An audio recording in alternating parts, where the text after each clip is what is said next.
other judges' conference, I said, first and foremost, that conference was not a meeting between the executive and the judiciary.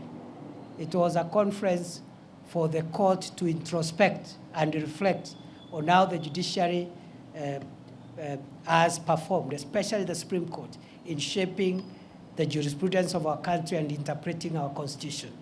And therefore, it was an opportunity to look at the successes, the challenges, what has been done correctly, and what perhaps needs to be relooked. It's in that context that I gave the views from where I sit, based on my legal background.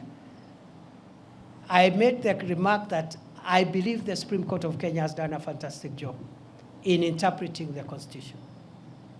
For 12 years, what the Supreme Court of the Republic of Kenya has done is equivalent to what some Supreme Courts have done in 50 years. So we are very proud that our institutions are not only efficient, but they are on a trajectory of fast maturity.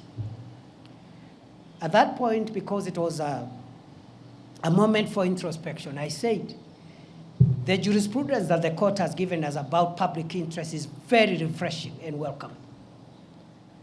And then I remarked, going forward, as the Supreme Court consolidates its own jurisprudence and enhances it, perfects it, it is worth reflecting, even beyond public interest, whether our Constitution allows our Constitution allows the court to distill existential values of the state. And I told the meeting that those existential values are found in two places. One in chapter 1, which is the foundational chapter that establishes our country, defines what Kenya is, the map, the territory, the coordinates, and the fundamental principles, including devolution. And then chapter 14 on national security. Article 238 in particular contains some elements of what one would call existential and primordial elements of the existence of Kenya. That Article 238 says that there are certain core interests of Kenya that must be protected. And that's why the organs of national security are established, to make sure that Kenya does not disappear. It survives. Territorial sovereignty of Kenya. That's why our KDF will do whatever it takes to make sure that other nations, enemies of Kenya, don't overrun us. The territorial integrity of Kenya, that no foreign country can violate our airspace, our land, or our sea space.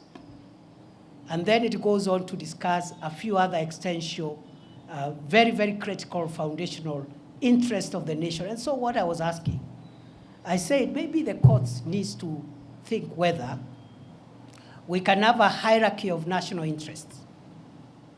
The general public interest on everything else, and very basic and existential interest on which the survival of the nation rests. Because, for example, when we have had, for example, challenges in allowing the people of Kenya to exercise their rights, which are protected in the Constitution, we have seen, for example, that right, for example, need also to be balanced in the need to protect the country and constitutional institutions.